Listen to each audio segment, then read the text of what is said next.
함께 말씀의 은혜를 나눕니다. 저희 세대는 새마을운동 끝자락에서 자랐습니다. 학교에 가면 학교 앞에 큰 현판에 하면 된다라는 문구를 보고 등교와 하교를 했습니다. 또 가난함을 극복하고자 잘 살아보세 노래를 학교에서 배우기도 했죠. 또 교회 오면 어른들이 늘 기도하는 것 중에 하나, 꼬리가 아니라 머리가 되게 해달라라는 기도를 배우며 자랐습니다. 이렇게 사회적으로 또 교회에서 열심히 노력해서 무엇인가 좀 나아져야 된다, 또 열심히 노력해서 머리가 되어야 된다라는 가르침을 받았습니다. 그리고 청년 시절에 선교단체에 들어가서 여러 목사님들을 만나게 됐습니다. 아주 고급지고 세련되게 그 목사님들이 청년들에게 도전했던 것이 있습니다. 제가 대학 다닐 때 CCC의 총재였던 김준건 목사님도, 또 활발하게 활동하던 예수전도단의 홍성건 목사님도, 또 복음주의 3인방이라고 불렸던 오카는 목사님, 또 하용조 목사님, 홍정길 목사님도 다들 비슷한 맥락의 말씀을 하셨는데, 고지론이라는 이론을 많이 얘기했습니다.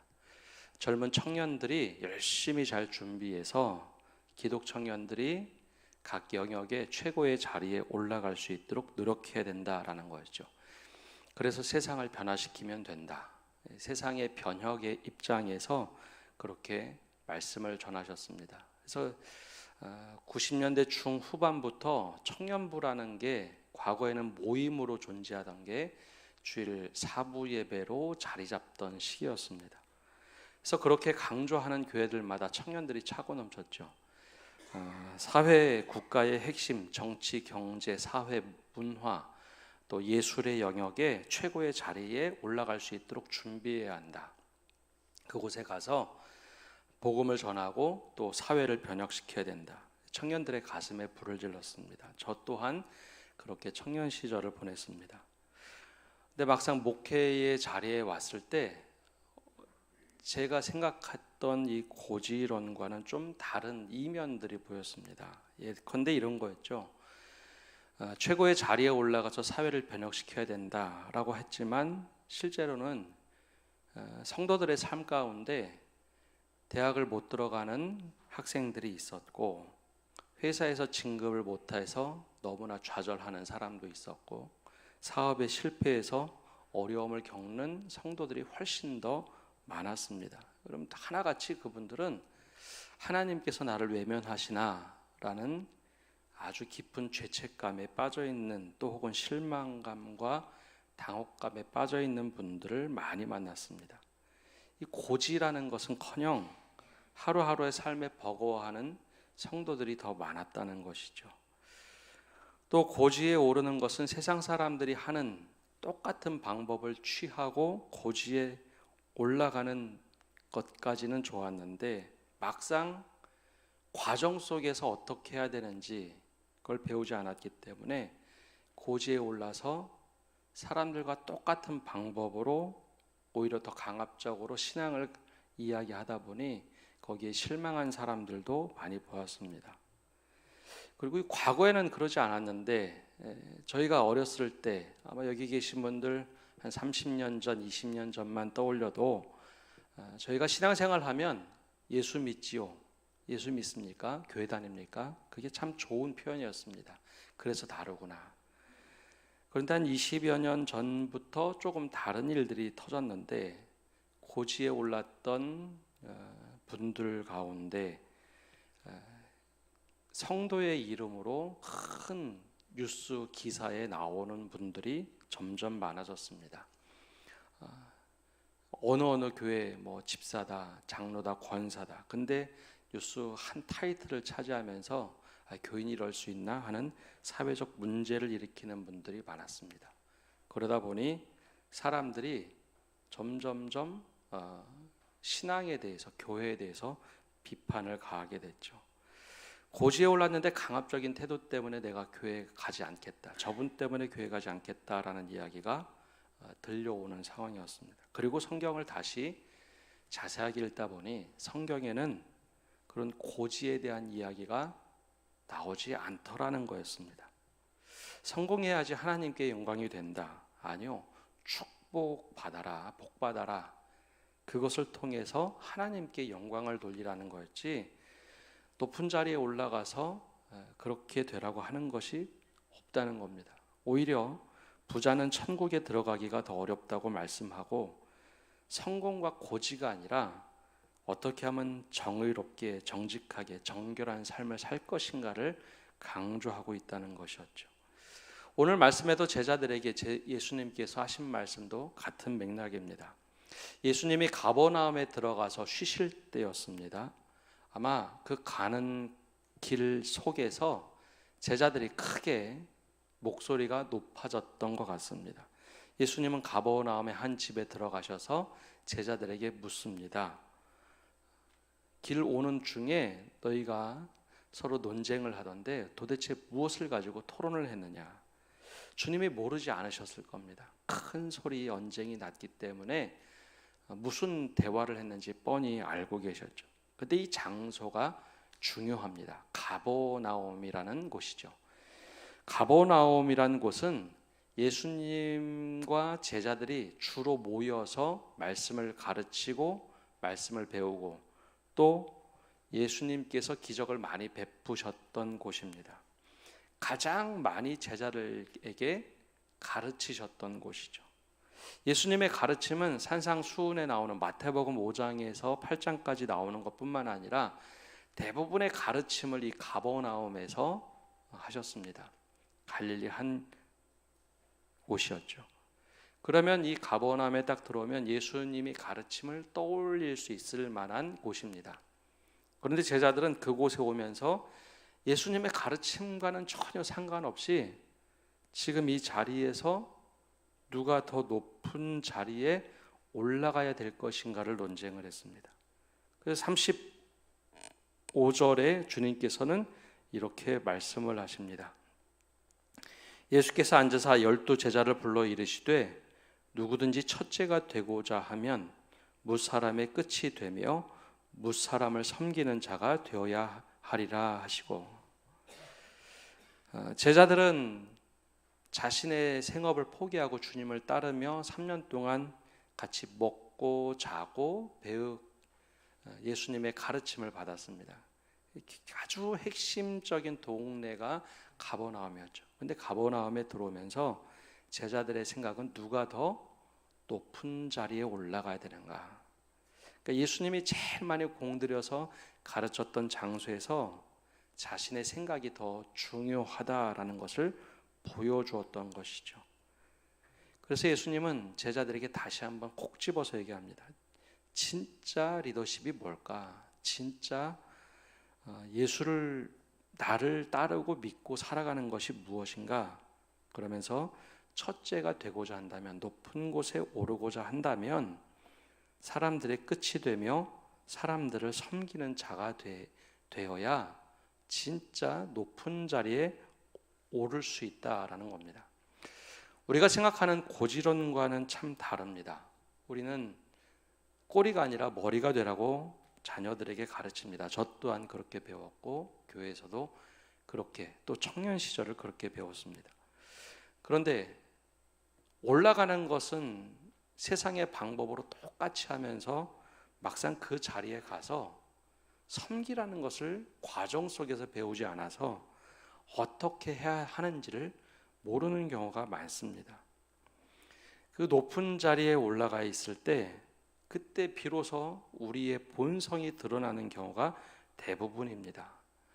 과정에서 열심히 내가 섬기는 모습을 통해서 올라가는 그 과정 속에서 배우면 참 좋았을 텐데, 과정은 우리가 중요하게 여기지 않고 높은 고지에 올라서 무엇을 한다라고 생각하다 보니 신앙이 아니라 내 본성을 가지고 신앙을 이야기하고 내 힘을 가지고 신앙을 이야기하다 보니 이제는 세상에서도 이상하다고 얘기를 합니다. 여러분, 세상에서 우리가 고지론이 중요한 것, 고지에 올라가는 목적이 중요한 것이 아니라 어떻게 사느냐가 더 중요합니다. 주님께서 말씀하시기를 낮은 곳에서 혹은 높은 곳에 올라가도 사람들을 섬기는 자가 되어야 첫째가 된다라고 말씀을 하고 계십니다. 이게 얼마나 중요한지 우리가 좀 깊이 고민하고 묵상을 해봐야 합니다. 이 과정 속에서 이걸 배우지 않으면 고지에 올라가서도 세상의 방법대로 합니다. 지시하고 명령하고 그러다 보면 섬김의 자세로 올라가지 않았기 때문에 감사가 사라질 수밖에 없습니다. 내가 원하는 대로 사람들이 움직여져야 하는데 그렇지 않기 때문에 짜증이 나고 통제하고 싶어 하죠. 그래서 그곳에 올라가는 순간에는 감사가 있겠지만 그 자리에서 누릴 수 있는 감사를 점점 잃어버립니다. 높은 자리에 있으면 늘 사람들이 그 자리를 견제를 합니다. 그 자리에서 내려와야 하는 것이 어렵죠. 아니면 그 자리에 맞지 않는 사람이라고 사람들은 끌어내기를 원합니다. 근데 반대로 과정 속에서 열심히 주의를 섬기는 사람, 그렇다고 주의를 잘 섬겼다고 해서 마냥 행복하냐? 그렇지만은 않습니다. 섬기는 것이 정말 어렵습니다. 그런데 그렇게 잘 섬기고 있으면 때로는 무시를 당하지만 왜 그 자리에 있느냐고, 당신은 그 자리에 있을 사람이 아니라 더 높은 자리에서 더 크게 섬길 수 있도록 사람들이 높여주기 시작합니다. 그래서 주님께서도 제자들에게 말씀하시기를 중요한 자리에 앉을 때 앞 상석에 앉지 말고 저 끝자락에 가서 앉으라고 이야기를 합니다. 그러면 사람들이 왜 그 자리에 앉아 있느냐고, 당신은 그 자리에 앉을 사람이 아니라 상석에 앉도록 하는 것. 즉 섬김을 통해서 그렇게 올라가야 된다라는 것. 그게 진정한 섬김이라고 말씀합니다. 오히려 높은 자리에 앉아 있다가 당신은 지금 이 자리에 앉을 사람이 아니라 저 끝으로 가서 앉아야 된다. 그런 모습, 그런 상황을 맞이하지 말라는 것이죠. 여러분, 섬김의 자리에 있으면 사람들이 견제하지 않습니다. 때론 무시할 수 있긴 하겠지만 아니요, 그 시간이 조금 흘러가면 저 사람이 정말 진국이네 하면서 그 사람을 오히려 자꾸 자리를 바꿔줍니다. 그 사람이 있어야 될 자리는 여기라는 것이죠. 바로 그렇게 과정 속에서 올라가야 감사가 있습니다. 사람들이 나를 인정해 주는구나. 겸손할수록 처음에는 알아보지 못하지만 점점 높임을 받게 돼 있죠. 예전에 도미니카 공화국에서 사역하던 선교사님의 이야기가 기억이 납니다.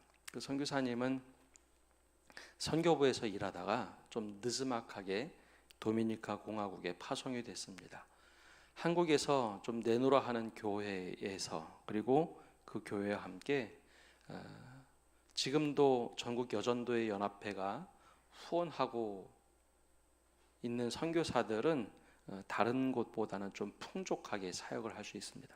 그 선교사님도 여전도회 연합회에서 후원을 했습니다.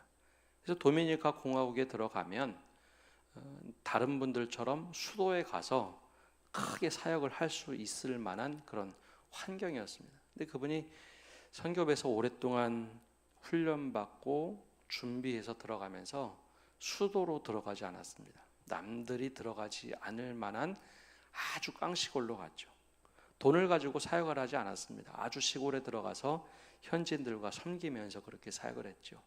그래서 여러 이야기를 들었습니다. 전기가 끊겼던 일들, 신발에서 전갈 나올 만큼 시골에 들어가서 살았던 이야기, 아이가 학교에 다닐 수 없을 만한 시골이어서 홈스쿨링을 하던 그런 선교사님이었습니다.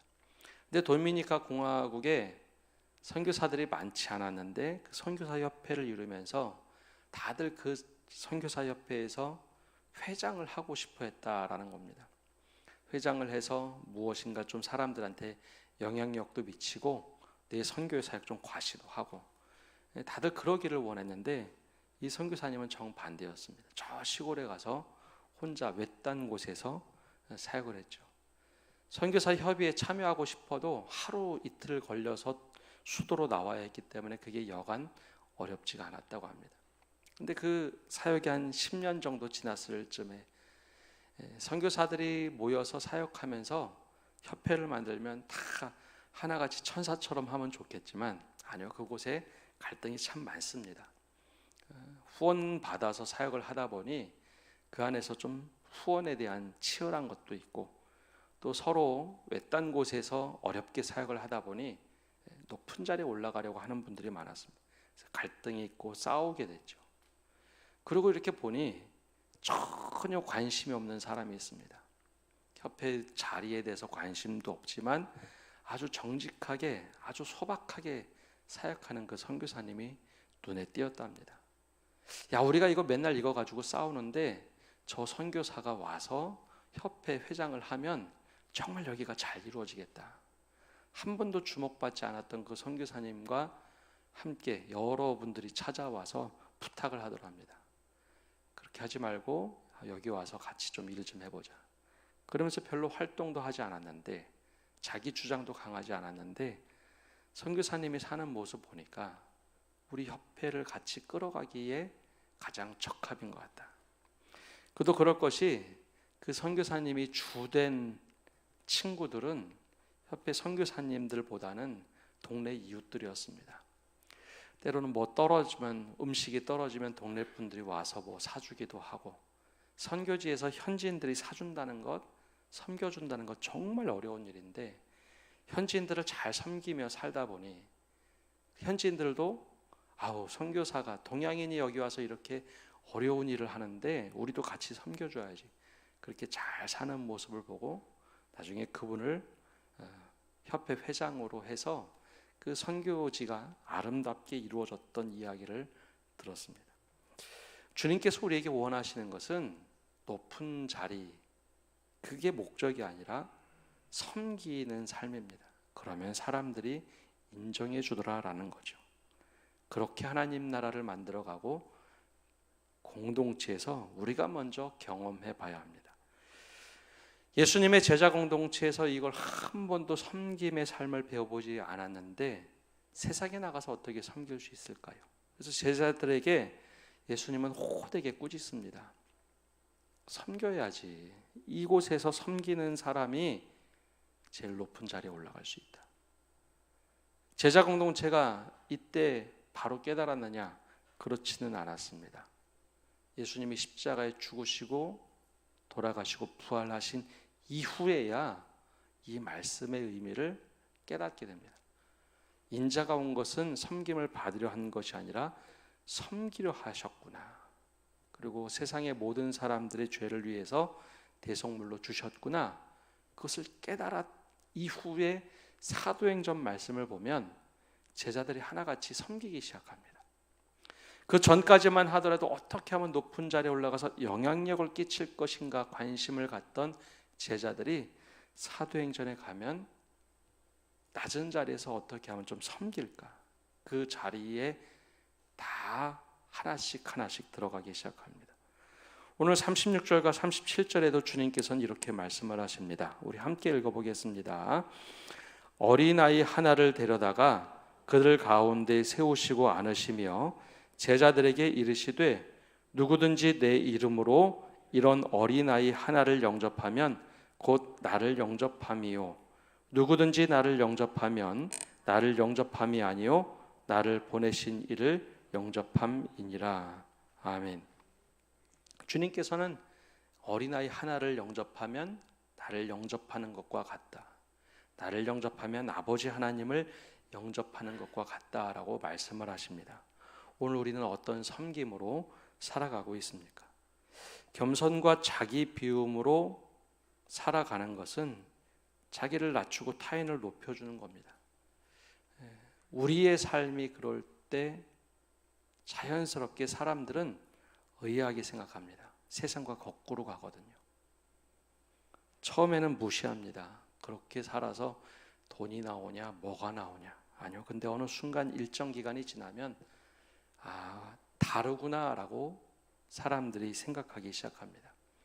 그래서 한동안 우리 사회에서도 그리스도인들의 이런 모습을 보고 섬김의 리더십이 많이 회자가 됐습니다. 이게 사회를 이끌어갈 수 있는 힘이라는 것이죠. 높은 자리에 올라가서 무엇인가 휘두르려 하면, 또 복음을 이야기하면 사람들이 처음에는 따라하는 것 같습니다.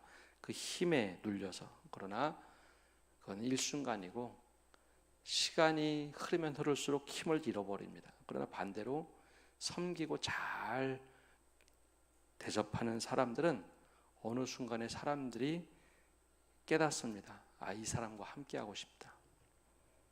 사람들과의 관계가 달라집니다. 아, 이게 신앙생활 하는 모습이구나.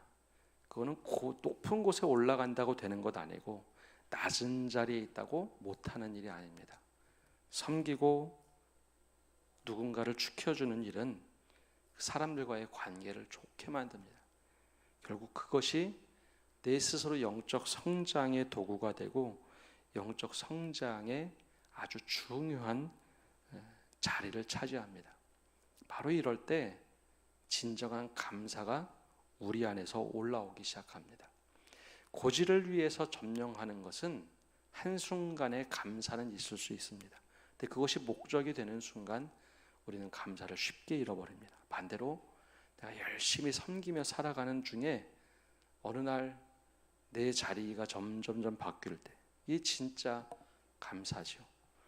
오늘 이 새벽에 우리 안에서 바로 우리의 삶 가운데 이 섬김의 삶이 회복되기를 축복합니다. 그럴 때 우리의 가정에서 또 우리의 삶의 자리에서 이 섬김을 통하여, 주님처럼 섬김을 통하여 우리의 삶이 변화되고 감사를 회복하고 우리의 모든 함께하는 사람들이 변화되는 그 은혜가 넘치기를 간절히 축복합니다. 기도하겠습니다. 사랑의 주님, 오늘도 저희가 주님 앞에 나와서 간절한 마음으로 기도를 드립니다. 주님, 우리가 세상에 살아가는 모든 사람들과 똑같이 무엇인가 더 높은 곳에 올라가야 하고 높은 곳에서 하나님의 나라를 이루어야 된다라는 생각에 사로잡혀 살아갈 때가 참 많이 있습니다.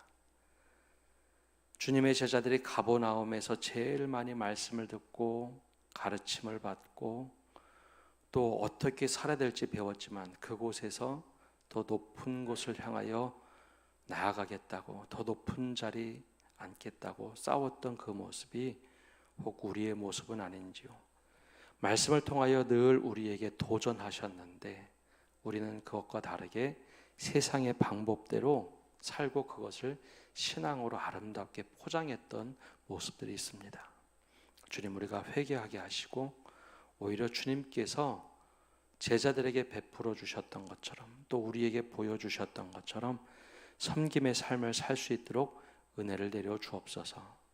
높은 곳에 올라가는 것이 목적이 아니라 우리가 주변을 섬기고 이웃들을 섬기며 또 우리 믿음의 가족들을 섬기며 살아갈 때 바로 그것이 주님께서 원하시는 모습이라는 것을 깨닫게 하여 주옵소서.